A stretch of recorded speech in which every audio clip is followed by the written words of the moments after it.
Welcome back. We are now past the original plan for how long this course would be, I think. I think it was by original plan that we would have wrapped it up last week, and as you see, we're not there yet. But we're following the pulse of God, which goes in its own rhythm. God's rhythm is very different from ours, and it tends to be slower than ours. Or maybe a better way of saying it is that our rhythm tends to be faster than God's. But we finished chapter 5, so we'll be starting at chapter 6 today, and we'll see if we get through 6 and maybe even 7. We'll see how it goes. So each chapter begins with a scripture reading, and a reflection and a prayer. The scripture reading for this week is Ephesians chapter 5. Ephesians.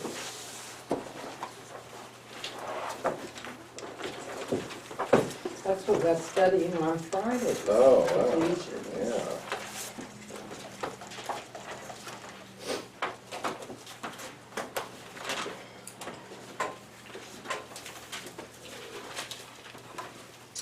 We're going to read Ephesians 5, 8 through 16. Yep. And in the Bible I have, that it's kind of crosses over paragraphs. It's not an exact paragraph, but that's okay. Ephesians 5. Ephesians 5, 8 through 16.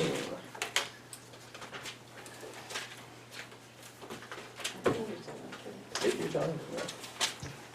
Want to start with 1067. Sure, yeah, Mary can start and we'll go around the other way today. Well, that'll be fine. So start For with at verse 8. one time you were darkness, but now you are light in the Lord. Walk as children of light. For the fruit of the light is found in all that is good and right and true. 1067. Yeah, Where are we? I'm 10. I still don't have the right page. Here, 10. Okay. Try to find out what is pleasing to the Lord. Take no part in the unfruitful works of darkness, but instead expose them. For it is shameful even to mention what the disobedient do in secret. But everything exposed by the light becomes visible. For everything that becomes visible is light. Therefore it says, "Sleeper, awake, rise from the dead, and Christ will shine on you."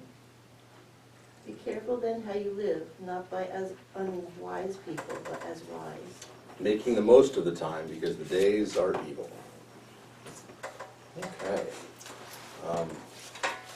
April writes here, idle hands are the devil's playground. Laziness leads many people astray. Do or do not, there is no try. That's from Star Wars. And she writes, I am the kind of person who has a hard time sitting still. If I'm sitting down, I'm crocheting or reading or writing. Rarely do I let myself be completely still.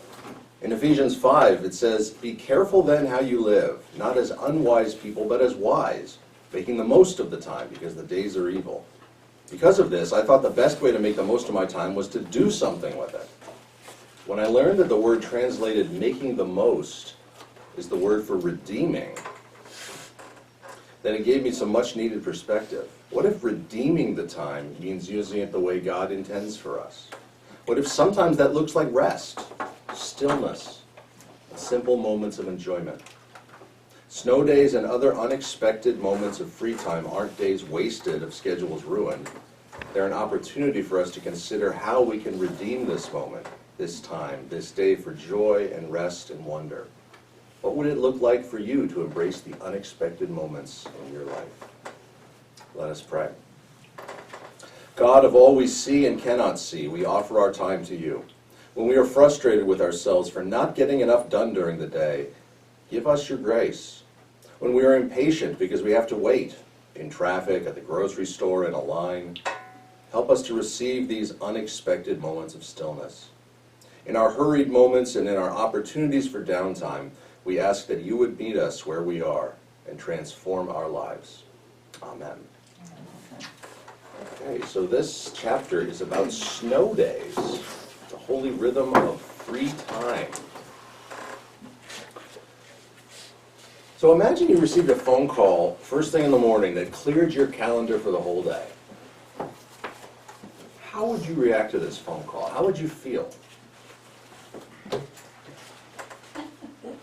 Yeah. Ross, who are retired. Yeah, that's most of my days. Okay. No, actually, I can say my problem is that I fill almost every day from morning till night with things, and I don't need to do them, but I fill my calendar. So if the calendar were freed, I would probably fill it up again. Okay. Okay. Knowing me, Yeah. Well, my calendar's usually free when I'm home, not free when I'm home, I'm doing stuff too. Right, It's not like I'm right. going someplace, like you go a lot more places than I do. but mine are filled sometimes in the middle, but not going in between at home, because I do have to do things at home too. Can't be running around all the time. But what if for some reason all the tasks you intended to do that day suddenly can't be done that day, or are magically done already, or something like that? But How I would have you? nothing to do, absolutely nothing to do, I just sit and crochet. Making baby sweaters. Yeah, I would do that too. Well, or read a book, or do stuff Yeah. do stuff I do, but not always to the amount of time that I want to do it. So you just Can do it in a more relaxed fashion. right, You don't have yeah. to get You're it like, done. wow, I just have this time, and so now I can just do what I want instead of what I feel like I have to do. Do you ever feel though that, and I have those feelings, I'm gonna sit down and just do paint, and I'm gonna sit down and read, and it's not time. And then I say, no, I did say I was gonna wash the sheets yesterday, so I'm gonna go wash the sheets. Then I walk by something, and then I do something else, and I'm like, then my hour goes away, and then I lost that hour that I was gonna use for myself, just to, Yeah, but you accomplish other things. yeah, but it didn't have to be done then. It's just it's a driving force that I have inside, which I try to get, I'm aware of it, which is a good thing.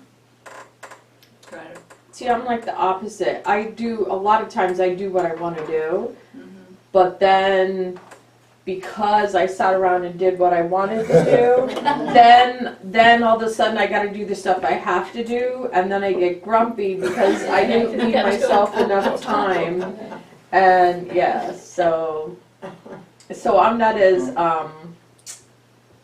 disciplined about doing the stuff I have to do. I do the stuff I want to do, and then I get into trouble. I don't like to waste time. I gotta fill every minute with something that I'm doing.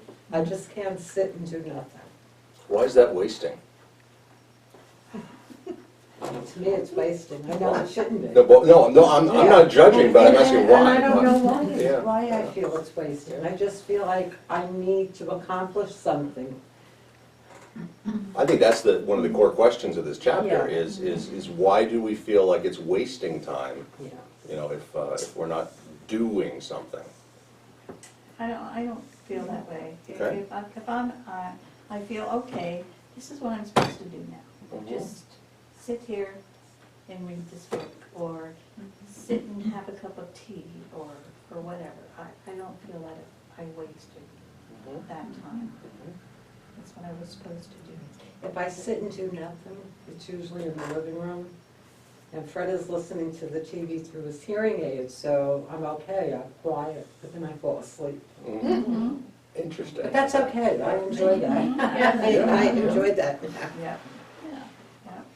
I remember back to the days, real snow days, Mhm. when there was no school, and I was the school nurse, and my kids were home.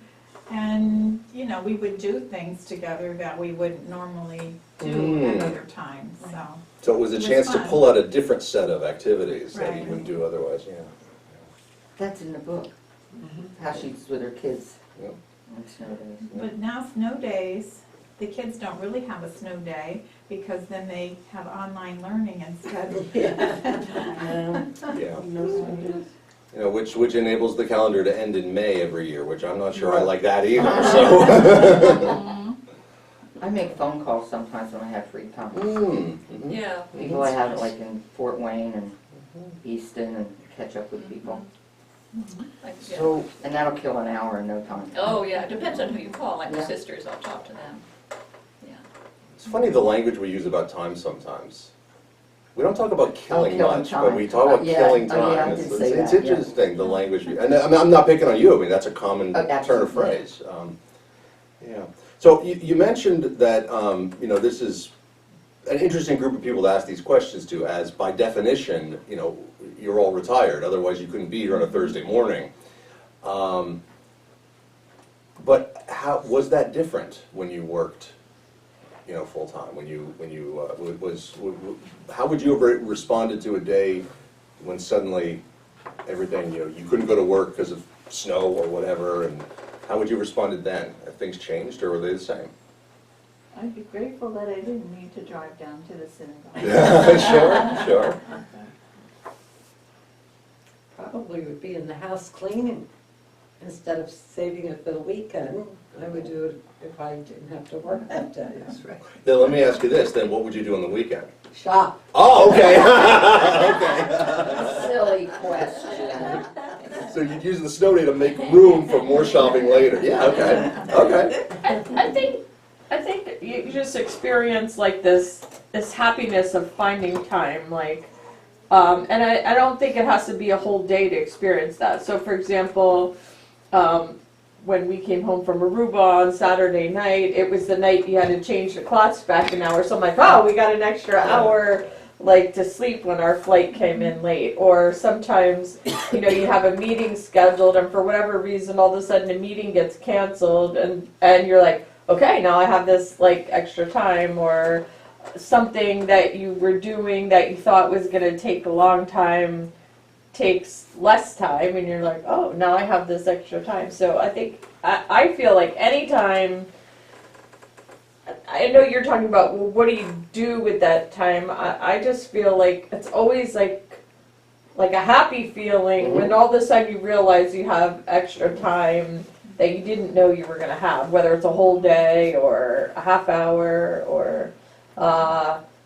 Tuesday night, my husband was going to go vote after work, and you know, I'm trying to make dinner but not sure what time he's going to be home. And when I went to vote, it took like at least 45 minutes of standing in line, and he gets there at like 6:10 and he's like, the line's short, I'll be home soon. And I was like, oh wow. You know, so here in my head I'm thinking, it's going to be like at least an hour. You had an uncommon experience, I think, Once that he day. gets there, you know, so I think sometimes you experience those captures of extra time, like frequently. You just may not always pause to think about it, like the big day, you know, the Yeah. snow days obviously are big because it's a whole day, but I think we all experience those extra times, but sometimes, you know, you just don't pay attention that, oh, I have some extra time. So that I love when wasn't meetings get anticipating. canceled. I love when a meeting is canceled. Yeah. I'm like, suddenly I have this. And I think of it as, you know, the idea of found money? Like you're supposed to deal with found money differently than regular money. Like if you get, and I sometimes try and think of that as found time. Like this is not, you know, this is not normal time. This is found time. So there's something else to do with it. Another thing that's popped into my head as we've talked about this is not in the lesson plan here, is we're using the word do a lot. And I wonder if there's a difference between do and be. You know? And I wonder if, I don't know where to go with that. What are your reflections when I say that? You know, with something like found time or snow day time, is that a doing time or a being time? Or what do you think of that idea? Well, I think I've mentioned this before, when I gave a retirement dinner speech at my work, and everyone's supposed to when they retire, and I said, I'm going to try to be instead of do, because I'm a doer. And someone afterwards, when we were in the line to eat, said, Karen, you will never change. You're a driven person, and you will always do. And I said, well, I'll try to be more than to do more. And to me, I have done that, and it's hard for me. But to be is to be quiet and not depend on noise or something to entertain me or anything else. It's just to sit with my tea and perhaps read this and read something that's not really exciting and scary. Scary. Yeah, that's how I usually find being, or being with a friend and having tea, who's not, who likes to be as well. Because there are people who like to be and people who like to talk all the time about something. Chatterbox. Do you know any of them, Karen? Chatterbox. Yeah, I know.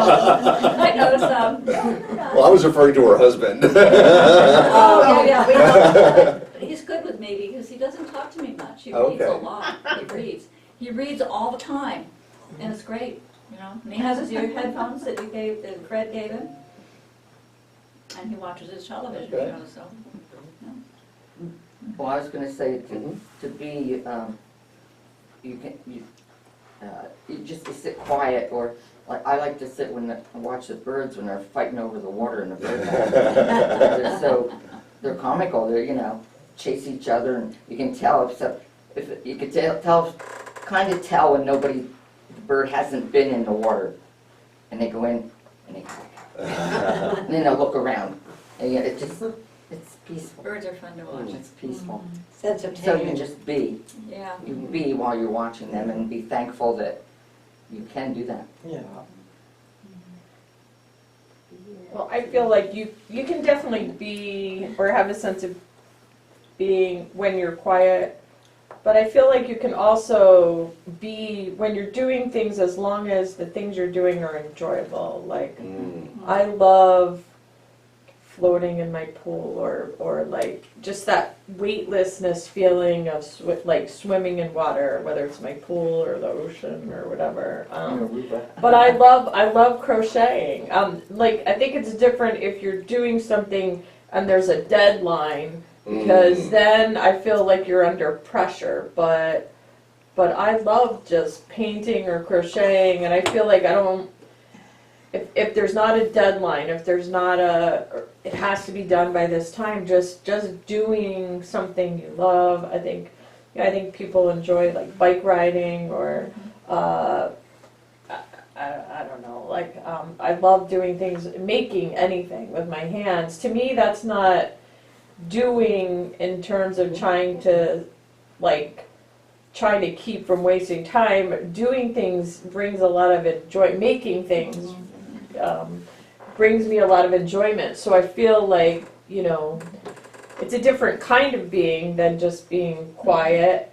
But I feel like as long as you're, if somebody loves raking leaves and they don't feel like it's a chore, I think that could be a way of being too, as long as you're getting enjoyment out of it. It's an accomplishment. If you feel you're accomplishing something, Doing a puzzle. and you're Or thinking, finishing so a you're book. being while you're accomplishing. Maybe it's a matter of focus, because the truth is we are always, at every moment in our lives, we are both being and doing. We're always existing while we're alive, and we're also, even if we're doing nothing, our hearts are beating, our brains are shooting neurons back and forth, whatever. We're always doing both, or we're always in both modes of existence, of doing and being. But it's a matter of what you're focusing on at the time, maybe. I don't know. Yeah, I was reading somewhere, maybe it's this book, about how you approach something. You could be in any, as you were opening that up to me, be whatever you're doing. Here's that doing word. Yeah. But be, because your approach, for example, you're going out to do the leaves, and how, I'm going to go out, see these beautiful leaves, and enjoy the smell the air and that kind of thing, rather than, I've got to go and get this pile of leaves and get this done before a certain time, and put yourself. So I can, and when I paint, if I'm painting something that has to be perfect, and many times I have to, I'm trying to work on something I want it to be just right. A portrait is hard, and I'm thinking, but when I paint something just for the fun of it, And I get in there, I'm in a zone, and I'm just being. It's so different. Yeah. It reminds me of mindfulness. That's You right. know, that you can learn to do anything mindfully. Yeah. Some things are far more difficult to do mindfully than others, but you know, and I think in some ways it seems like that's, you know, maybe that's the goal, is to learn to be mindful in whatever we're doing, however we're being. So last week, or not last week, a couple weeks ago, when we were talking about cooking, I'm like, I don't really like cooking. But I said that I learned how to make applesauce from Jim's Aunt Doris. Yeah. And so yesterday I was able to get more apples, and I texted Owen was going to come for dinner, and I said, look, I got more apples, and if you wanna come, I'll like show you how to make this applesauce. So he said okay. So we had dinner, and then afterwards Jim went and did something else. But Owen and I spent a couple hours then in the kitchen making more applesauce, and that was fun. It was like, I didn't feel like, you know, we were doing it because we had to or because it had to be done, but it was time that we got to spend, and I think we both really got a lot out of it, and I let him take half the applesauce containers, but it was enjoyable, and even when I don't really like cooking that much, but it was enjoyable because I did it with him, and yeah. One thing I'm hearing coming up from a couple of you is the sense of, it's different if I don't have to do it. It's different Right. if, and so I think it's, and we're back on track here with the lesson plan. One of the reasons April struggled to accept the gift of unexpected free time was her concern about expectations. The expectations she had for herself and the expectations she thought others had for her. So what do expectations have to do with this? Where do they come from? You know, what's the difference between something you have to do and something you don't?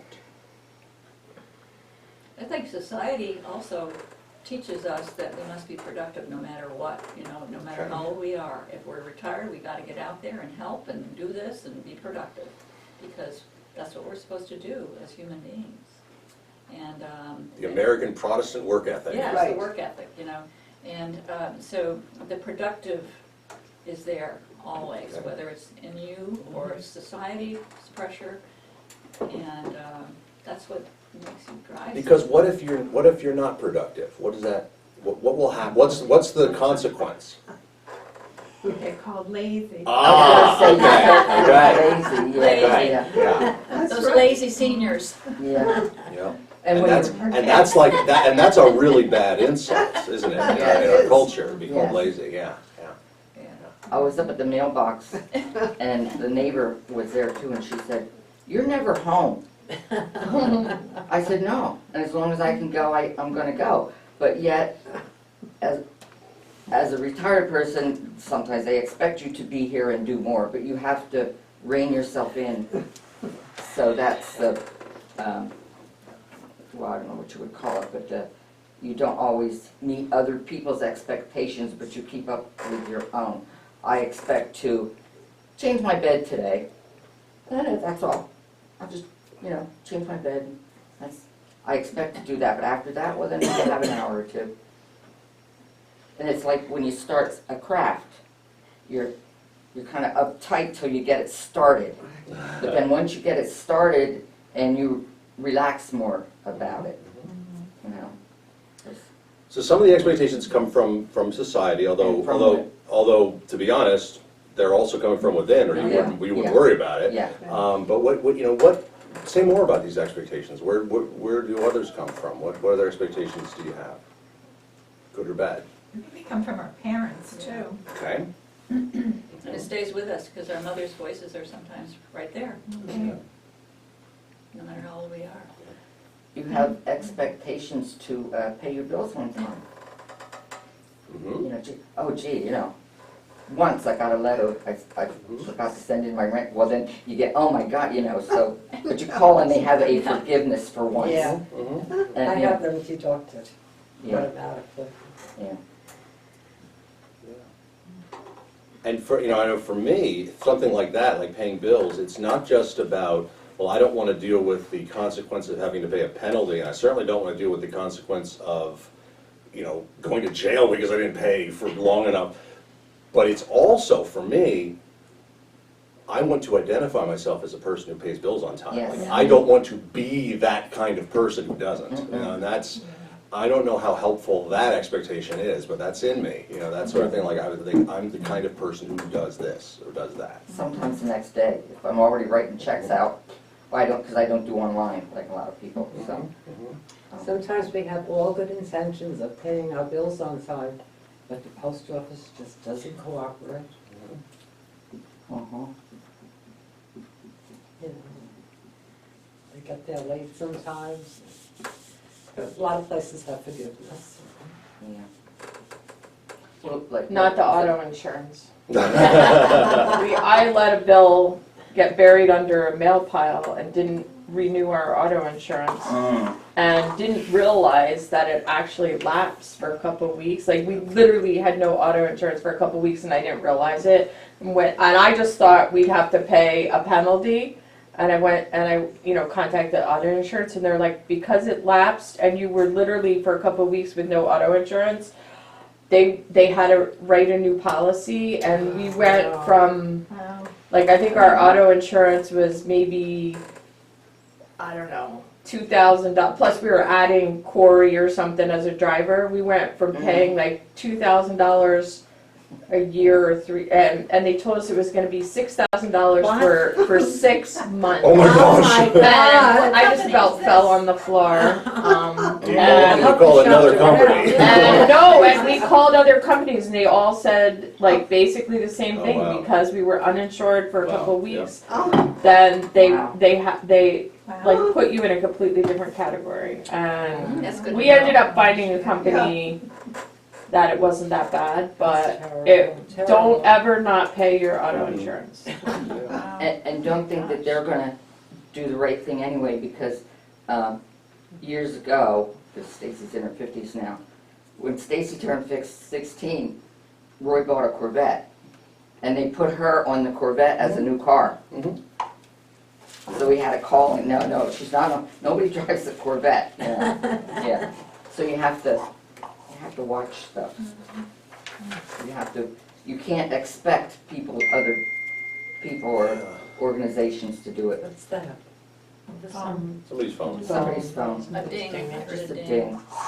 That's what I hear. Oh, maybe it's mine. No, I would have heard it. Unfortunately, it's mine. I thought it was on silent, but clearly. So are these expectations that the expectations we put on ourselves, the expectations others put on us, are they something we should try to let go of? Yes. Yes, Well, sometimes it's hard to do. Yeah. Mm-hmm. Well, I don't know, it's hard, because I'm thinking of my values, my values, some of my values are get in the way of my mental health, I suppose. But some of my values are basically to serve and they're Christian values, a lot of them. They're what Jesus would want me to do and how he lived his life. So I think if I go back to those values, I don't want to really change those. And I guess I should examine them. They don't really change that much. They shouldn't really. So, I've heard people say to me, "You do so much out at your church." Well, I do, but I don't. There's so much more I could do. But you restrict yourself, or if you're not going to be in good health, or you're all stressed or something. That's not good. So, I don't. Yeah, I do stuff at my church, and I'll continue, but maybe not at the same length of time or something. Or do this instead of that. Do we give ourselves guilt when things like that change? When we are unable to do what we used to be able to do, simply because our bodies are not the way they were Yes. 20 years Yes. ago? that's for sure. Yes, absolutely. you should. That's for sure. I sat Yeah. for 6 weeks doing Yeah. practically nothing. Yeah. And looking at everything that I should be doing, and And you can't. and you can't do it. I try to do the minimum to get by, but now that I'm better, You know, it's really driving me crazy because I wanna do everything. And I know I shouldn't because I could do a little damage that. It's interesting, in what you just said, you said those things were things you should be doing, and you also said they're things you shouldn't be doing. That's right. We've got this kind of, I have to, I just have to decide what's more important. What Lower can be your let go? Because some things, you know, I can relate. It's to- hard for me to let go Mhm, of it is. things. Yeah. It's And like, that needs to be polished, or that needs to be done. Wait a minute, does it have to be? You have to lower your expectations even of yourself as you get older.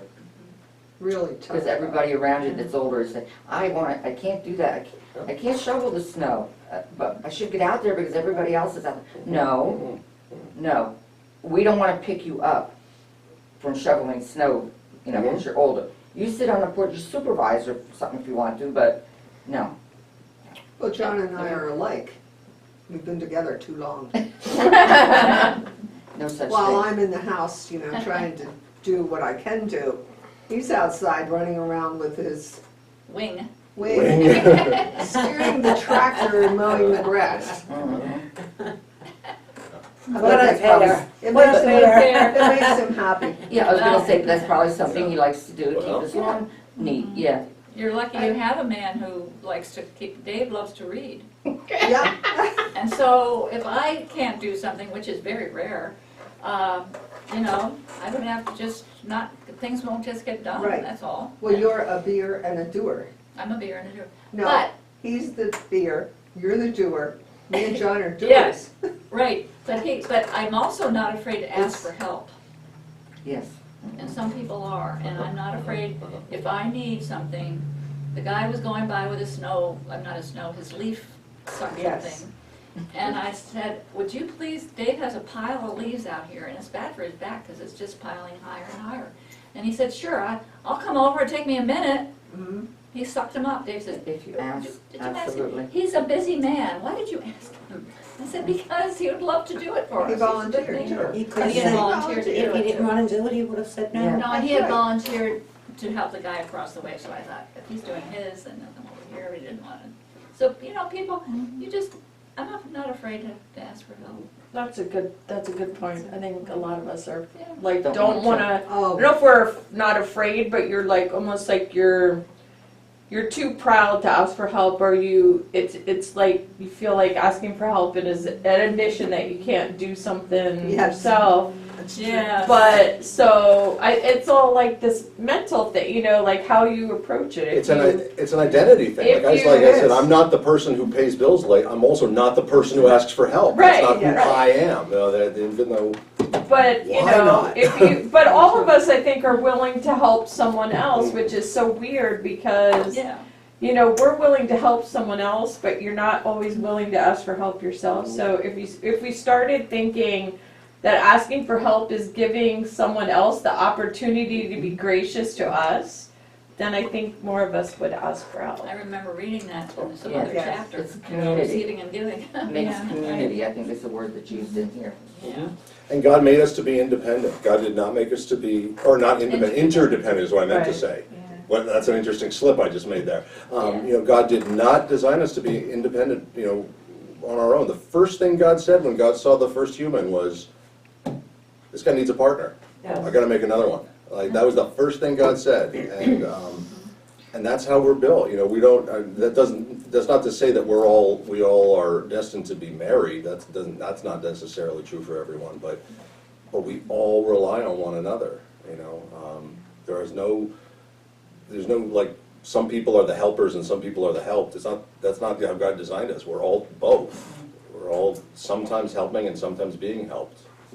And when we're alone, it makes a difference, Right, because you depend on other people. Yeah, I mean, right, yeah, that's right. Yeah. Or you have to hire it. yeah. Yeah. right. Which is another way of depending on other people, yeah, and that's, Yes. and that's not and one thing, you know, that so many of us, and I don't know if this is a particularly American thing or not, but it's certainly part of our work ethic, is I think we need to learn to accept that that's not a failure. right. That's not a failure. That's Mm-mm. part of how we're made. I'd be lost without my neighbors. Yeah. And I'll bet some of them would say the same about you. Yeah, they're like gold, Could be. I tell them. The lady across the street that now I take for her haircuts every year, well, she lives across the street from me when I moved in. I got to know my neighbors because when I moved in, I was having work done, so I was outside. And I got to meet all of them. So Lois was across the street, and I would go to their houses just to say hello or whatever, take something or give back something, and she said, "I've been here 13 years and I never had a neighbor like you," and it was a compliment. And now, you know, she'll call me 8 o'clock on a Sunday morning and tell me that I'm really having trouble with this tooth that they want to have pulled. Well, what am I going to do at 8 o'clock on a Sunday morning after I didn't sleep well because of the time change anyway? And Holly texted me about something. Sunday morning was kind of jumbled up, but well, anyway, and she can't see well. I said, she didn't even know the dentist number. So I said, "Lois, this is the number," and I said, "Get a piece of paper, write it real big." So Monday morning, she called and she went and had a tooth pulled, but, you know, I couldn't really help her with that. So, and she called her granddaughter anyway, but, yeah, it was taken care of. You know, sometimes she expects me to do some of those What's things. her last name? Kloiber. Is that the lady who lives She lived across the street from me, now she's in the high-rise. in the high rise? Yeah, She used yeah. to We all come- know her, yeah. But I don't do doctor Yeah. things. I'll take her to the dentist, but She's- or the pacemaker check, but I don't take her to, you know, her eye doctor or And her daughter will do that, her granddaughter will. But her granddaughter's, up there in that age too. no, she's the East Coast manager for K Jewelers. She travels. Oh, okay. Well, she was the only one who showed up at our Christmas choir experience at Oh, the high right. rise. That's She right. was sitting Next year. there Oh my goodness, yes. with a pastor Yes. who was from some church who was there. Yeah. 95, and she's a whiz. She's She is. amazing. I want to go back to something I heard somebody say earlier. We talked about maybe we need to lower our expectations. I said that. Lower. And I wonder if it might be easier to lower our expectations if we, instead of saying we're lowering them, we're changing them. Changing our expectations. I wonder if lower has a feeling to it that like, oh, I Like a can't do it, negative. negative Yeah. feeling. Because Yeah. I wonder if, you know, is it really negative? That's good. You know, It's not. You know, I don't it's think it is. But changing is a better word. just a thought. Yeah, we're not giving up. We're just changing. Yeah. And, you know, and there's different seasons of our life, just like, you know, my expectation is that I will not have to bring the snow shovel out in the summer, ever. I should not have to, you know, shovel in the summer. My expectation is I will not be raking leaves in the spring, you know. And maybe it's the same with our lives, that, you know, we don't, you know, at a certain point in our life, we don't expect a lot from ourselves in terms of doing. Other times we do. Well, you mentioned that it's holiday season because, at one of these, because of the cards, the Christmas cards. You said this is her season to be busy. She's always doing that. 11,500 as of Monday, by the way. I'm almost seeing a clock ticking or numbers ticking, And you there's know. more Oh, we're coming getting in, to more- this Yeah. number. More trips to make. And a lot of us have that experience in our workplaces, don't we? The places you Oh, work, true. do they have busy seasons and then light seasons? I know, you know, the church does. I mean, I'm certainly busier in Holy Week than other Yeah. times of the year, Or Christmas on time. Monday. Monday can be the busy day because, Uh-huh. you know. Because that's the I find first out day of all the this week. stuff I need to deal with then, and that's good to, you know, to be aware of, that means that there are also other days when it's okay to really not be working all that hard, because you go with the flow of it, the rhythm of it. I think a lot of jobs have that sort of thing. And maybe that's healthy. Maybe it's okay to work, you know, 60-hour weeks for a season, and then, you know, I mean, I think school is kind of like that, isn't it? I mean, was, Oh, yeah. I was thinking it's kind of interesting that when you're in a job where there are specific busy things, there are other people that are completely unaware of that. So like when Jim worked at Party City, the month or two leading up to Halloween was crazy. Oh, I bet. Like if you went into Party City in October, it was like this mass of people where other retail stores are, their high season is like before Christmas, you know, and so if you don't work at Party City, you don't realize that October is this crazy season for that store. Or like school, we would have the end of the 4 marketing periods. I mean, most of the time was busy, but the couple weeks leading up to the end of the market period where, you know, you're trying to get all the grading done and grades done, or there might be exams that, you know, you give exams over a period of a couple days, and as a teacher you gotta grade like, you know, 150 exams in just 3 days. It's insane. But anybody not involved in teaching has no idea that, you know, the end of October, the end of January, and the end of March are all marketing, or the end of like. Whereas a teacher, you're completely tuned into those. I wouldn't schedule anything extra when it was like that, those crunch times for market periods. And, you know, so it's interesting that, you know, when you're in a job and there's certain busy periods or deadlines, you're completely tuned into that, but anybody else not associated with that has like no idea, you know. Sports would be like that. Sports. Yeah, like sports, that, sure, yeah. sure. And I think I think it's healthy in jobs like that, or in sports, or in something like that, that we recognize the times that aren't busy Right. are times for us to really be more, and that if we work 60-hour weeks for that busy season, maybe we ought to be working 25-hour weeks some other times to kind of balance it out. Maybe that's okay, but that's hard for us to do. So April says on page 109, it's just one sentence if you can look it up. Unexpected time allowed us to make some of our favorite memories. What memories do you have of either snow days or found time, or, you know, something that you didn't expect, that you suddenly had an opportunity to kind of be something else, do something else? Holly was supposed to go somewhere one time on a weekend and it fell through. So I called out to Lancaster to the Sight and Sound. I said, well, we'll make a day trip to Sight and Sound then. We saw Noah from the first row, Oh, wow. like this, you know, Wow. but we saw the animals and, you know. Yeah. So I that was, smelled the animals when they but close. that was a day trip that Yeah, I'll always remember, yeah. that I didn't expect to do. And it was different than if you had planned it, wasn't it? Yes. There was like an excitement or something. Mhm. Yeah. Yeah. Mhm. What else? I remember going skiing with fresh snow, Oh, yeah. you know, Mhm. not just with the club at school, but with the family. Yeah.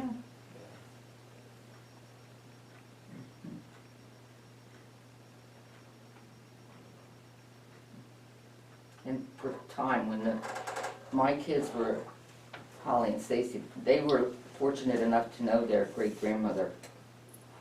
And when I was divorced, I would take them up there every couple, maybe every 6-8 weeks for a weekend. And that's why Holly she's all interested in the birds. She might not know what kind they are, but my grandmother used to always feed birds, and you know, my kids will remember those times.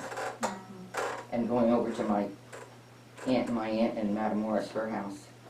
Took them over there one time, and when she wasn't home, but we knew we could get in.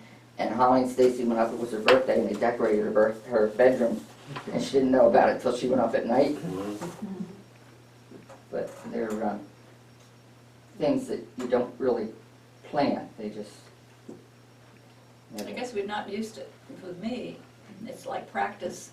If you're not used to practicing, or the ability to use the space when it comes right in front of you, you know, you tend to not do it, you know. But if you do practice it a couple of times, you realize how wonderful it is, and you want to do it again, you know, like go take a picnic to the park. Like, we've been walking, Linda and I walk once in a while over at Lake Mincy when it isn't too windy and cold, and there are people in there, even this time of year, in there with their picnics with their children, on the picnic tables. And it's good to see that, and I think we ought to do more of that, you know, like go for a spontaneous walk somewhere else, or just go outside, or just don't necessarily, if it's nice enough, you know, but, you know, and be spontaneous about it, you know, take advantage of whatever opportunities you have. Some people do that on Evergreen Road when they go for the Christmas trees. You'll see some people in there with picnic baskets and stuff, right before Christmas. You might just have made sandwiches or Make a day of it. something. Yeah, for the little ones, yeah.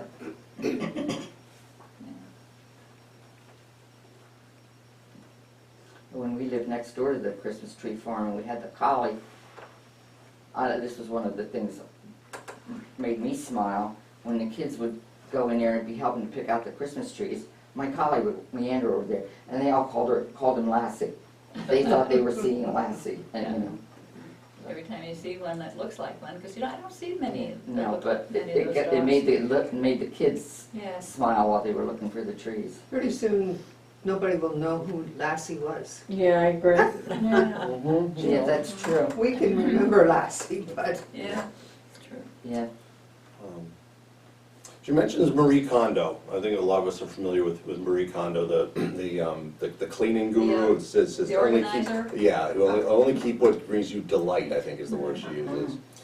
So Marie Kondo's struggle with clutter changed when she stopped focusing on what to get rid of and began thinking instead about what to keep. So when we receive the gift of when we receive the unexpected gift of free time, it's tempting to focus on what we're losing out on. But what is something you want to be able to keep for when free time suddenly happens? What are things you want to keep?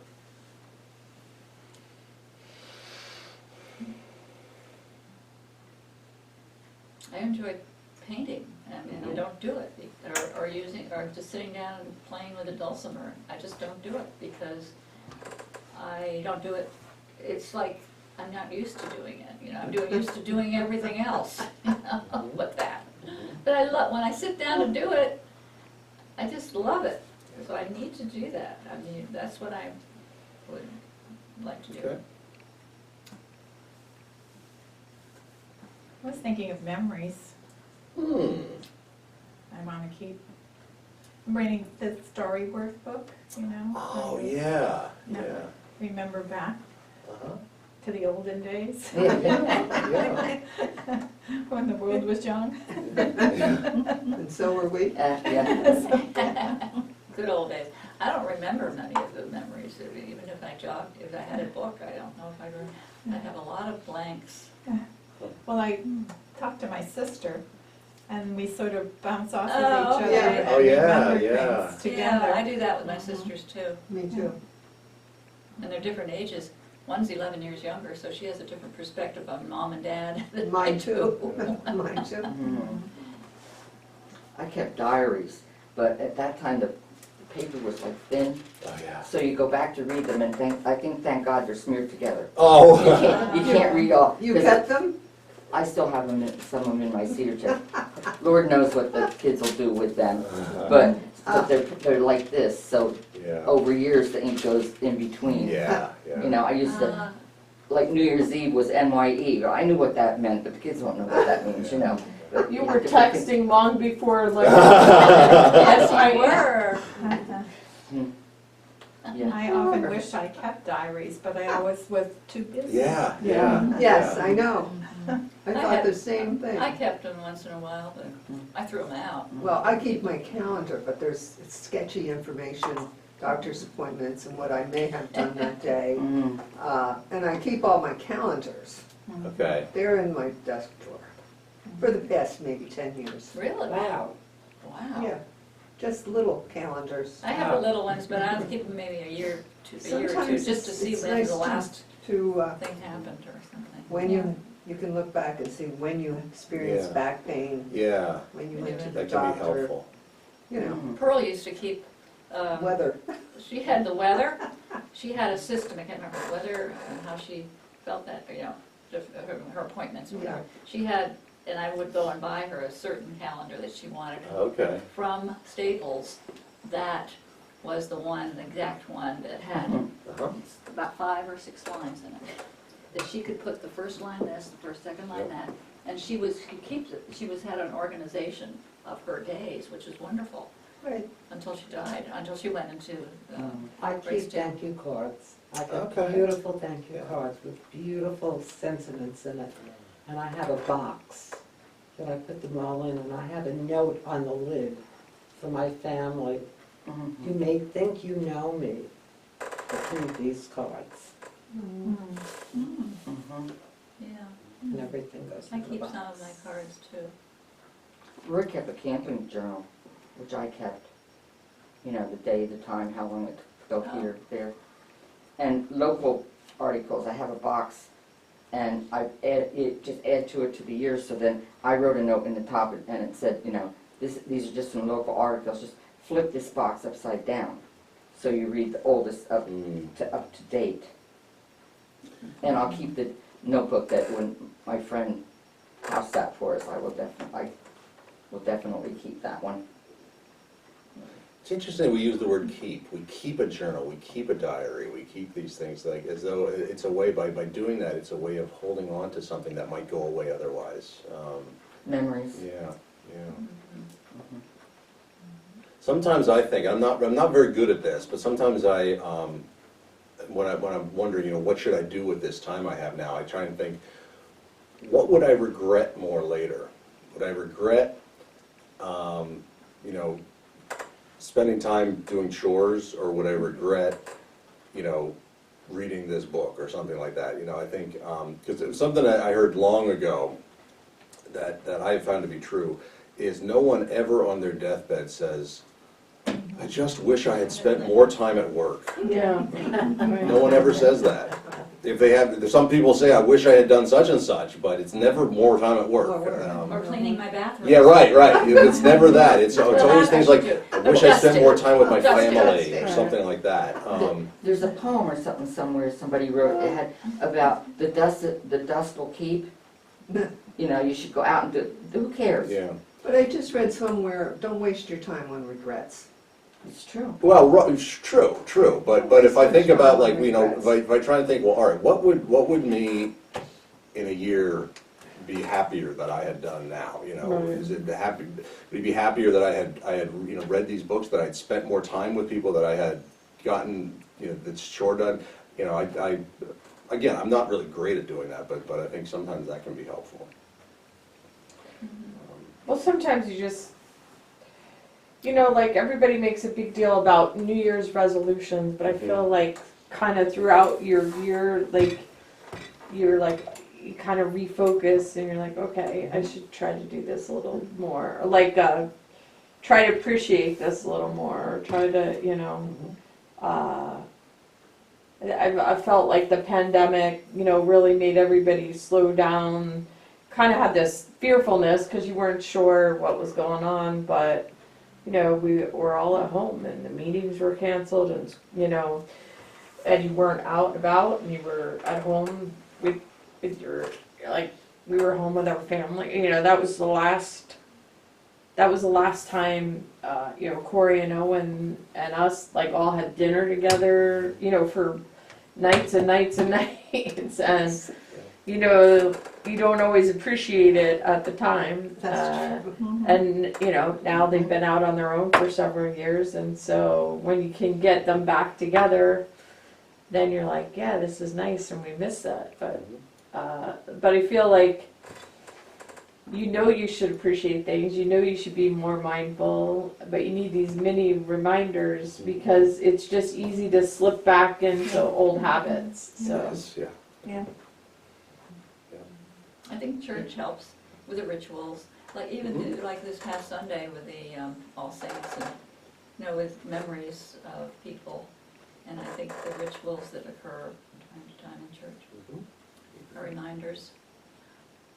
Other rituals we have at home in our own, you know, ethnic groups or whatever, baking, cooking certain things, you know, here help us. But when you're saying changing with the new year, I find I don't do much of them anymore because I never kept them. But Yeah. I have thoughts in my mind that maybe I should join the gym and do that.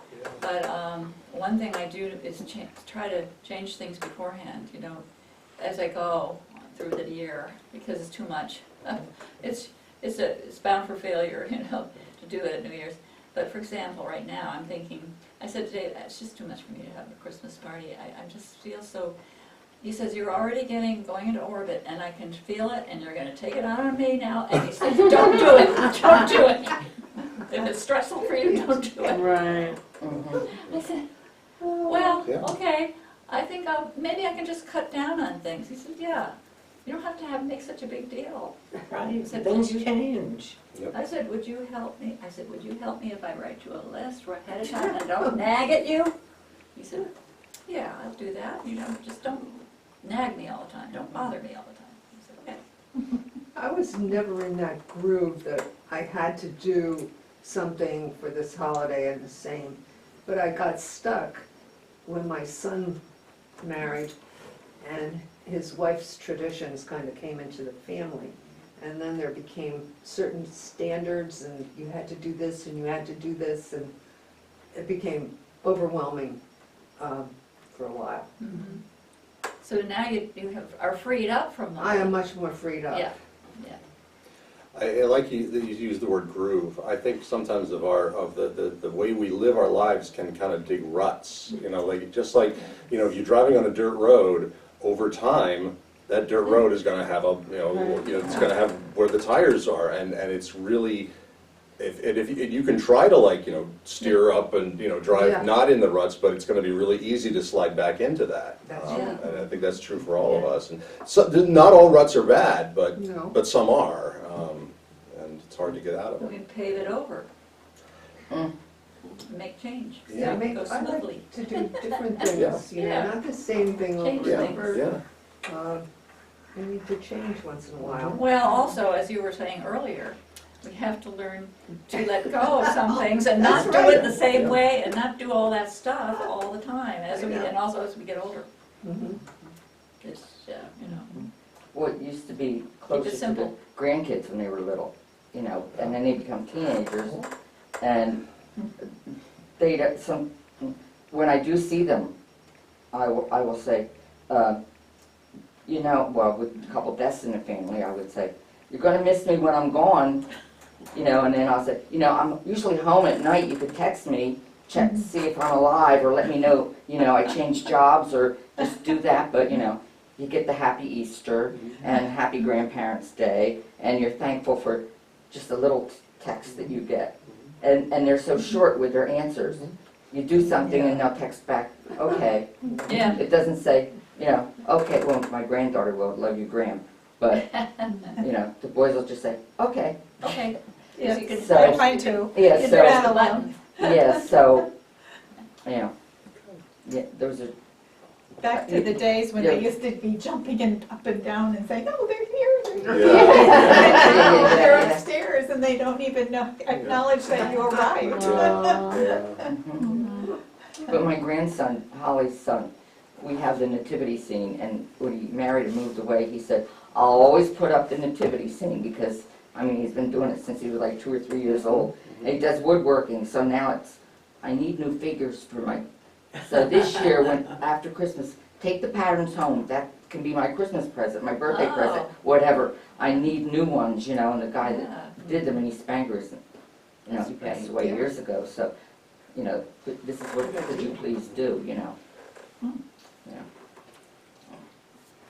Well, having come back from vacation, I feel like, you know, vacation should be like a pause or a snow day, but sometimes they're not. Like, so sometimes when you go on a vacation, especially if it's a place that has lots of places you want to, lots of museums, lots of this, lots of that, I feel that you come back from vacation more Needing tired one. than when you left, because you completely overscheduled your vacation instead of using the vacation as a time to relax and have something different. And yeah, so So it's always interesting that when you go, But then again, when you go there, when you go so far, you do want to see the right, other ones. right. Mhm. So wanna, you kind of have to pace experience yourself stuff even like on that. vacation.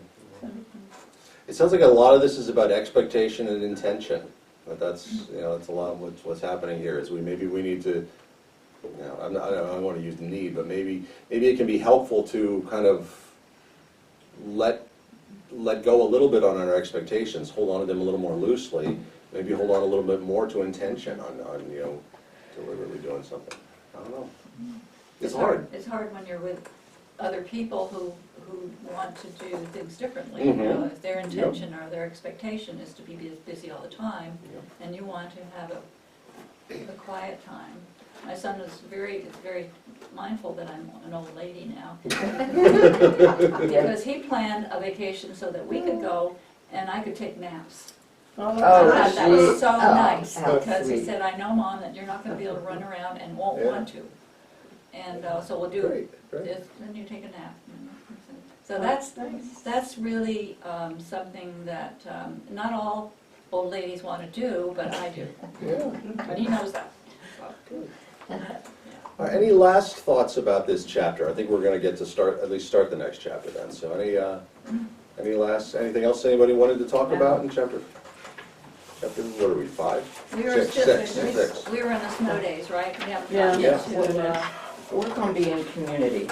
community, I That's what I thought would was think very about. fascinating, because That's a- especially That's a with good word. community, with unity and community with the elections. I thought that was when I was reading it, I could see that whole community unity theme as being so important right now, so more than ever.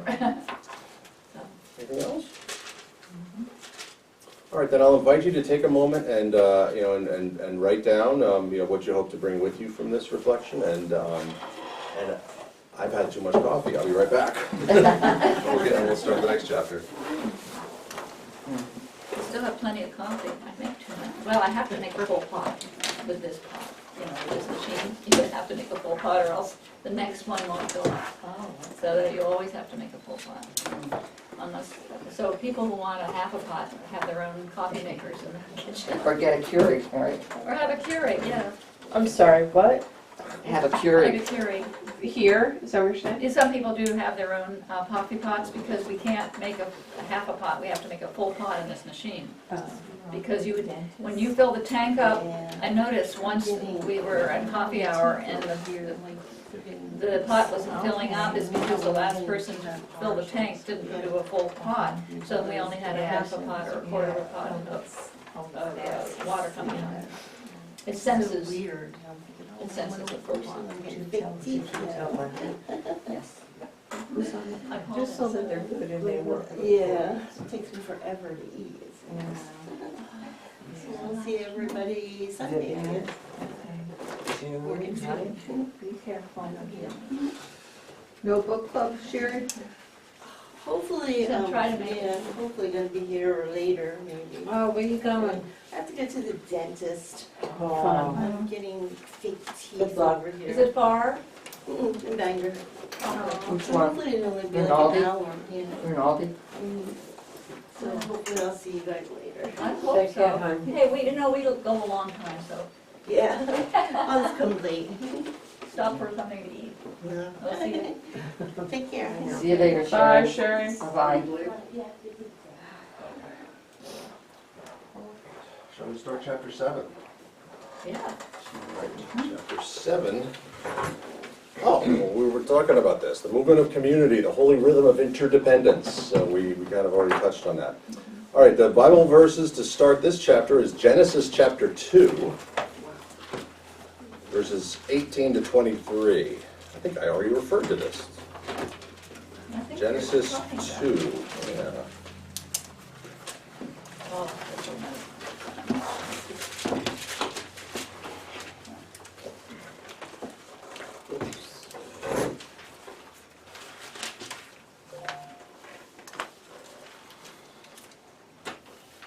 Chapter 2. 18 to 23. Do you want me to start? or- Sure. Then the Lord God said, It is not good that man should be alone. I will make him a helper fit for him. So out of the ground the Lord God formed every animal of the field and every bird of the air, and brought them to the man to see what he would call them. And whatever the man called every living creature, that was his name, its name. The man gave names to all cattle, and to the birds of the air, and to every animal of the field. But for the man there was not found a helper as his partner. So the Lord God caused a deep sleep to fall upon the man, and he slept. Then he took one of his ribs and closed up its place with flesh. Then the Lord God made a woman from the rib he had taken out of the man, and he brought her to the man. Then the man said, this at last is bone of my bones and flesh of my flesh. This one shall be called woman, for out of man this one was taken. Okay, thank you. So Genesis 2 verse 18 is the first time in the creation story that something was not good. You know, God, if you think back to Genesis chapter 1, God makes things all over the place and says, and God saw that it was good. But here God said, it is not good that the man should be alone. So while this passage is sometimes taken to show the importance of romantic relationships, this more broadly describes our human need for relationships in general. Human beings were created to be in community with each other. Now, community is not always easy. We've certainly learned that recently. We may face conflicts and disagreements with one another, and we may wonder if community is worth the effort at times. While we cannot have close relationships with every person, and while boundaries are a necessity, we still need community. And being in community will take work. As we study community in the Scriptures, and as we read about community in the sacred pulse, we're encouraged to move beyond our echo chambers and isolationism into relationships of give and take with one another. Let us pray. Triune God, in your very self you show us the importance of community. You created us in your image, and you saw that we need each to be part of something greater than ourselves. Help us learn not only the value of giving in love to others, but also the freedom of lowering our defenses to receive. Fashion us into a community that brings glory to you. Amen. So think about a time when you experienced meaningful community. What did that experience feel like? I think I'm going through it now. Okay. And how would you describe the It brings feeling me of it? comfort. Comfort. Okay. Okay. Comfort and hope. Okay. Those are good emotions to have, yeah. What else? How else would you describe the feeling of meaningful community? When Roy died, Gina and John were one of the first ones I called. It was just good to know they were there. And what was the feeling that brought you? Just knowing somebody was there and they cared. When I called my friend and they came, oh my gosh, they brought enough stuff to make sandwiches for a week, you know. I was surrounded by people. Food And is I often part of community, yeah. Yeah, I forgot they were going away I remember, they were going away that day, but they stopped later. But when you're in the house alone before anybody gets there, you don't want to do that. You needed people around you. And then it snowed Christmas Eve. And that was only like 5 or 6 weeks later. And I was down there in that big house by myself. That wasn't really good. Okay. So community brings the feeling of being with others, of it takes away loneliness. Is that part of what you're saying? Mhm. Okay.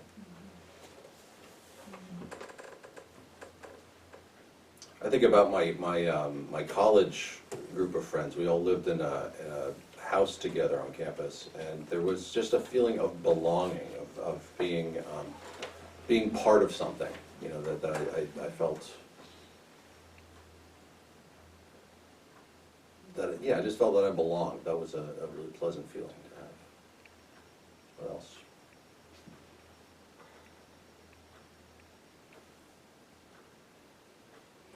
I feel like I get more of a sense of community going to church here at Prince of Peace because you're like I was when I first started singing in the choir. I worked on different committees with people, and I feel like when you're active and working with different groups of people, you know people more in the church, where some other churches I went to as a younger person, I wasn't as involved in stuff that went on in the church, and you're just kind of showing up, worshiping and leaving, and I didn't really know the other people, or I didn't have that same sense of community, except in college, where like everybody was more close there too, but I don't think in general, you know, like even on our street, I know who a lot of the people are that live on our street. There's a couple of people I don't know,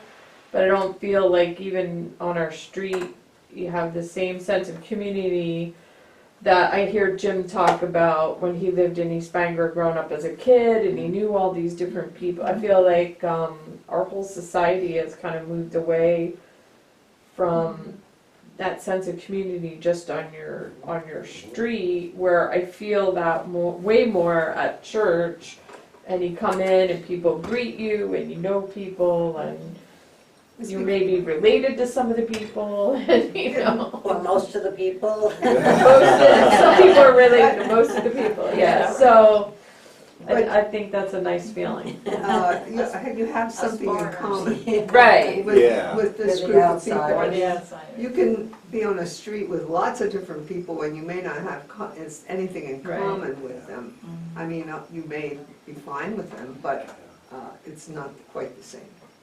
That's a part of community, isn't it? There's some kind of commonality. It doesn't Yeah. mean that you can't be Yeah. different in lots of ways, but there's at least one way in which One you're thing. similar. The young couple just moved in last year next to, on the other side of us, because the Callazos had been there for many, we were there first and then they moved in, and it's been, what, at least 21, 22 years, because I know Gracie's just 21 and she was born after. But the people who just moved in last year are younger, and she's probably, I don't know, 25, 26, he's around that age, maybe 30.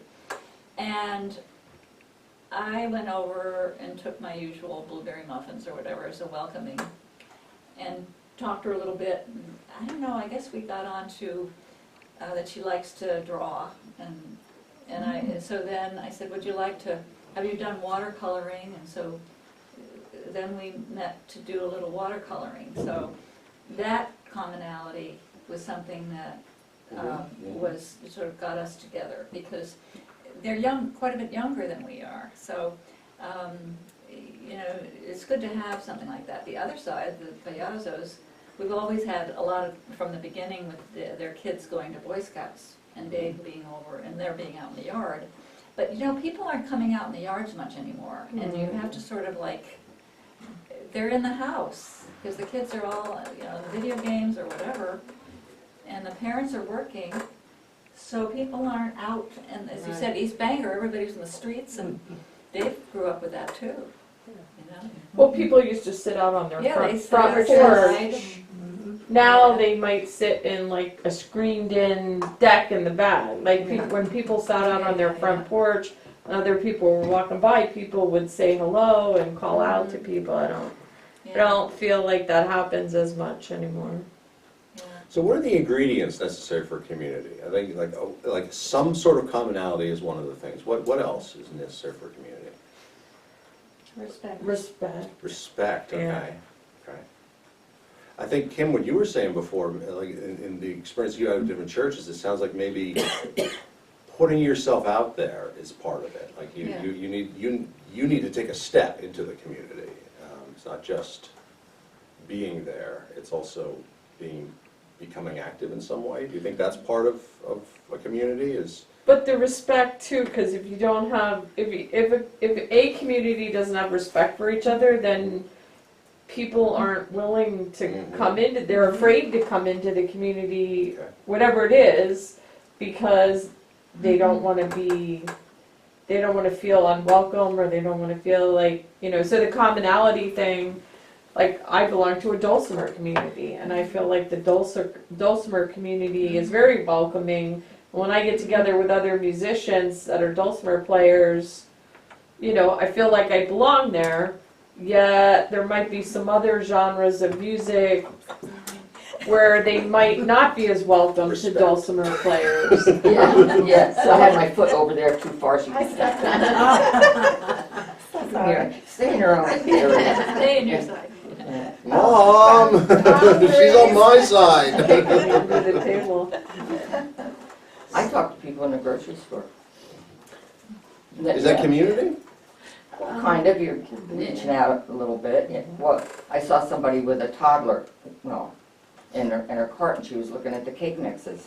And so was I, so I said, did you ever make, thinking of the kids, did you ever make cake box cookies? And she said, no. I said, well, this is all you need. And, well, that's a good idea, I'll try that with my grandkids. Because it's so simple. You know, and then you hope they do. Was it over at Weiss? Yeah. Because I've been shopping there for so long, I'm sort of considering it to be sort of a community for me. But people change, you know, the personnel who live there and who work there, don't, you know, they change a lot. There are a couple though that have been there a long time, so I sort of feel familiar with them. You know, with and the person with flowers, she's related to John. But, you know, so it just feels like community when you walk in there too. And I talk to people like, have you tried using this? What kind of meat do you use for beef stew? And then we'll go on to what they use. There's somebody next to me. It's usually recipe Recipes. related. Yeah. Or somebody couldn't see and he said, Mm. can you read this label? My wife wants me to get some sort of beef broth basin. I can't read what it says here. I said, well, I can't see too well either, but I have some new glasses. I have these things. And he said, well, I can't see at all. But I said, well, how did you get here? He said, I drove. And I said, but it's just around the corner. Lovely. And I said, okay. Yeah, so there's an element of sharing in community, Uh-huh. whether it's sharing ideas Yeah. or sharing, you know, something in common or support, or I feel like it doesn't feel like a community if there isn't some sort of give and take or some way to connect with the other people. I feel that way when I walk at Mincy sometimes. When Karen and I walk, it's really nice. But when I'm walking alone with my dog, I see other people with dogs. Or yesterday when I walked, there was an eagle that was flying over, and then this man on his bike says, isn't that great? We can walk, we can be out here and see eagles, you know? So you sort of feel a connection with someone. You know, it's brief, but still you feel a connection. Or and we saw the mink that's out there too, the weasel. Somebody saw it, and they were looking at it, and I said, I was really close to where they are, and they said, oh, that's the weasel. And I said, oh yeah, I saw that online, the mink. Is it a mink? Is it a, Well, I don't know what it is. Yeah. well, they're minks I don't know if weasels are the same as minks, but Mm-hmm. online they said it was a mink, and he called it a weasel, so. Yeah. And so is it a one that you'll see, like I It can was go in and the maybe water, it was in the edge of the water, see? Oh, yeah. okay. So there's a connection that happens. Mhm. Yeah. With nature and being by the lake. Nature, and then other people with dogs. and Yeah. Is he friendly? Are they Yeah. friendly? You know, it's Yeah. just, it's brief, and a lot of times you don't see the same people again. No. But still, you're connected to that spot, and That's interesting. yeah. I know more people because I walk around the block in Evergreen, Mhm. depending on which block I walk. Then I'll say, okay, or you meet them out somewhere and you say, okay, I'll see you around the block. But you get to know people a little better, like in line for voting, yeah. So April shared the story of visiting a church when she was in high school. Remember this story? And a person after the service told April's family that I love this church because everyone here always agrees on everything. Yeah. And remember what April did then? What her family did? Went somewhere else. They never went back. Yeah. That's true. Because what does it mean if everybody agrees on everything? If you don't agree with them, you're on the outside. And people are not asking questions and growing in their own Yeah. way because they're just staying with the same old, and they're not learning anything new. And I would guess that they don't actually all agree on everything, they've just learned not to talk Talk about about anything it. that they disagree on. Yeah. That's true. Have you ever had an experience like that when you did not feel welcome to disagree? I do, Definitely. yeah. Yes. Well, with your parents. Okay, yeah, At first, that would be the first time. yeah. You're not Politics. supposed to disagree with your parents. Mhm. I never learned that lesson. No. I would always say, well, Mom wouldn't really like it, well, I'll go to my dad, because I'm only child, so, but he didn't always either, you know. And then they scrutinize your dates and different things, and I go, oh, well. Yeah. Sometimes with coworkers, you need to be. What did you say, Brenda? Sometimes with coworkers, Oh. you need to be Yeah. careful. And sometimes there's, sometimes boundaries are appropriate, in certain situations. Like, yeah, in coworkers, and if you know that there's kind of different views on different things, let's not talk about politics at the work. But sometimes it can be, a case where everybody else seems to agree, and you're not welcome to share your difference on that. And I think that's a little different than a boundary. It's tough though. I was at the last board meeting at Evergreen. They had the meeting in the office, and they zoomed it to the clubhouse, and there were a couple new people at the clubhouse. Well, at the open forum afterwards, boom. So my friend Joan and I were just trying to be neutral in the whole thing, and we fared okay. But then you go out, and then you meet people, and they say, did you hear that board meeting? Yeah, but, I don't really have anything to say because I agree with both sides on this. But, how do you? I just go with the flow. As you long have as to they don't hold- raise our rents, I'm happy. Well, it's like Well- politics. Sometimes you Yeah. have to speak up, And it's tough to know when is when Yes. which. Yeah. Yes. That's a tough call, yeah. Yeah, I didn't want to be between them Yeah. because it's Yeah. very different ideas. You know what, I so- found that as much as, and I've found through all the mistakes I've made and saying it the wrong time, and I still do, but I try to feel the tension or the emotion, and if the emotion's really high, it's not a good time, because people aren't gonna listen, because they're so wound up. So I try to wait until that emotional level is down, because people aren't listening. Well, a couple of them are meeting in different places, face to face today, to Yeah. discuss things. I said, well, I know I'm not going to be in a clubhouse at 11 o'clock on Thursday morning because you don't want to be in there. And, yeah, Oh, yeah. Let them discuss yeah, it. yeah, Because yeah. on the phone, the one said to the other, do you want to do this face to face, or do you want to wait till we have another meeting? So the person chose face to face. That's So that, probably a good idea. so that It's harder, but, so they are, one of the things that said, that April writes is, one of the barriers we face when it comes to moving with the sacred pulse of community is the temptation to surround ourselves with people exactly like ourselves. And that's certainly a temptation. It's probably a temptation for those people to say, I just don't want to see that person, and they don't want to go to the meetings at the clubhouse anymore, Yeah. So, including me. then people get excluded. But I'm So- going to go, if I'm going to go to one more, and if it happens again, Then you don't hopefully want- not, with these other meetings, then I will go to somebody's house and watch it on Zoom, because they'll still have open forum where you can speak up, but it won't be that drama. so how do you work against this barrier in your life? How do you, push against the idea of wanting to be around people just like you? Something that social media kind of puts us into, it can be really easy to, Well, on a one-to-one, with smaller groups of friends and things, I get over that big disagreement we have, and I try to, and I look at all the good things that person has, that I'm interested in, and all their things that I enjoy about them. Why are you looking at me? Because I need an audience, and it can be anybody, not just you. So, because I care about you, Mary. So, no, really, people who disagree with me, if I really want to be with them anyway, they're not toxic to me, and I won't be around people who are toxic to me too long. I've learned that the hard way.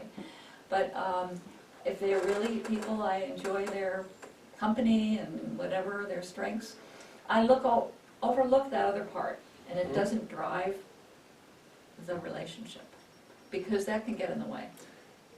It's a lot easier to relate to someone you disagree with if you already have a relationship there than to someone who's a stranger you disagree That's with. true. That's You true. know, online, you know, when you know those people are strangers, it's easy to just be People are vicious. vicious. And it's easy to slip into that, you know, for people who are kind people, and some of those vicious people online are probably very kind in person, you know, it's easy to slide into that. But you wouldn't say that to somebody that you know and love, even though they have that same disagreement with you. You know.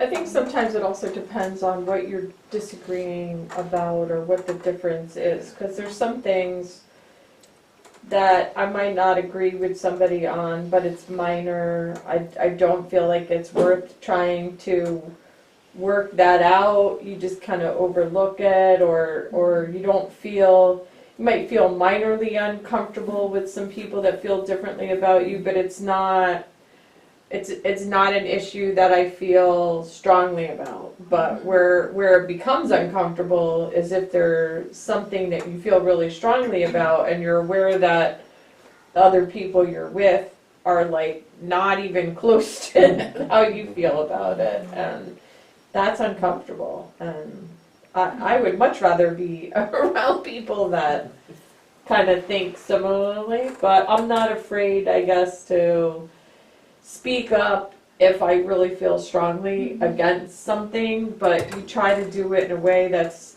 not going to cause a lot of anger or whatever, but I don't know.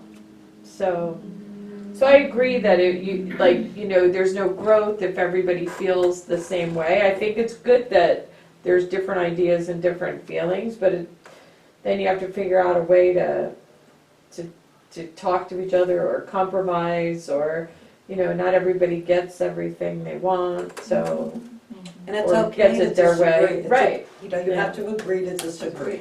Because then it becomes safe and everything becomes so, like, no change at all. Because it's much safer and it's much calmer, and it's horribly disagreeable to be able to have to deal with conflict. I mean, it's like, who wants it? Who needs it? And you have to learn how to work. It's quite, creative to be able to deal with that. But I find that if there's one or major thing or two that's not really going to compromise my values that much, I'll bring it out in the air, as you said, bring it up, and that once or twice, and that's it. And once that's already out there with the person or group, let it be, so be it. And then you go on with your relationship, unless it's something that's going to be a real big barrier. Kind of like the ball's in your court, if you want to do something about it. Well, yes, it's in both our courts, because I listen to them too. It's Yeah. not like, I'm throwing this Yeah. and now you have to hit it back to me, and it's not that aggressive type of relationship. I'm thinking, it's You lose like, contact with somebody and you've called several times and then not get oh, an okay. answer back. Well, how many times do you keep calling? And sometimes it takes time because people change. Mhm. So, that can happen too. Well, sometimes with family too, like you said, you have to agree to disagree. Mhm. I know that's happened with my kids and politics and stuff like that, so. And that's a real challenge, because saying that can sometimes mean, well, I'm just kind of going to write you off and not worry about what you think anymore. And that's very easy to do. To say agree to disagree means that we're just going to have a surface relationship. Yeah. And that's not really true community then. And so it's the real challenge is how do you agree to disagree and still talk about it? That's Just really don't talk hard. about it. That's know. really And I think that's a shame. I think that's a real shame that we've gotten ourselves into that position as a culture right now. Yeah, it's either or, you know, you can't, like, let's discuss, there's some good points, bad points, whatever, and you find more commonality that way than you ever thought there would be. If you open it up to your other people's thinking, then you say, oh, I believe that too, or I agree, or whatever.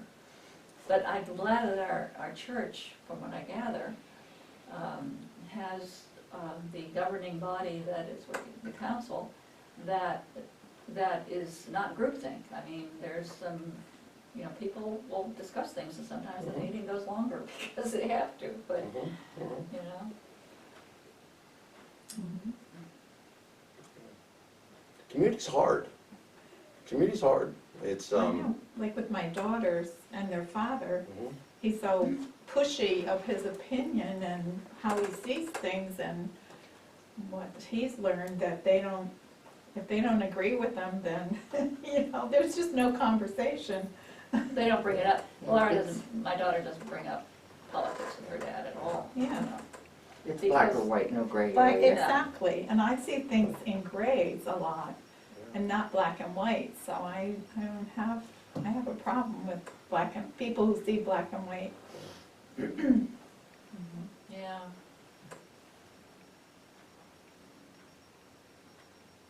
I have often wished that the church could be the place where we could talk about things without turning into shouting matches, where it could be a place where we could say at the beginning of the meeting, we're not all going to agree on this, we're not going to change each other's minds probably, but we're going to have a conversation about something that's really hard, and we're just going to listen to each other. I have often wished that the church could be a place where we could do that, because where else is there that you can do that? You need one of those like decibel meters, like if you're speaking and the decibel meter goes up, you have to, Yeah. like, the meter's right in front of your face, so if your decibel meter, like my husband is my decibel meter, if I'm talking, especially if it's my mom and I, because I'm loud because I don't hear well. I was a teacher for 33 years and I'm excitable. Those three things make me loud, and even if I'm not upset, Decibel readers. like the more involved you are in the conversation, the louder I get. And my husband will be like he starts waving I me do down, that or he's like, you know, like gives me the eye, and because I'm used to him doing that, I immediately start talking softer because I realize, oh yeah, I'm loud. But sometimes when you're in the conversation, especially if you're getting upset, like your volume goes up. So if we have, you know, conversations in church, you have to have a, you know, decibel meter, and if somebody starts getting too loud, they have to calm themselves back down. See, I'm picturing a little device that you have that you can read the decibel reader, but it's also connected to your finger, and if it gets above that, it zaps you. Yeah. Or your blood pressure Sort of going like up. the pulse ox Yeah. thing. Yeah. Well, and my mom is excitable too, so if it's two of us, especially if we're not agreeing, you know, like I'm getting louder, she's getting louder, the louder one of us gets, you know, and we're not really yelling, but to an outsider, we're it sounds like that, clearly yeah. louder, and my husband speaks softer, so he's very sensitive to when someone else is speaking loudly, and if you get the two of us together, and the two of us together are way louder than either one of us by ourselves, so, yeah. Well, I think we do a pretty good job of discussions in this church, because we may not get to some real hard things, but we do get to some. And small groups, I think, are very effective that way, because people get a chance to share, and they feel the climate of acceptance and safety that you feel in a group that's gotten together. And I think that that's happened, and I see it, and I've seen it over time. But in our last vote that we had years ago for the reconciliation in Christ, which was very much almost even, we had some series of discussions, and it was very difficult, but people came, and not a lot of people, but we did have some discussion about it, and people agreed to disagree. And I think that was sort of a good, over time it's good to do that, because then we listen to each other.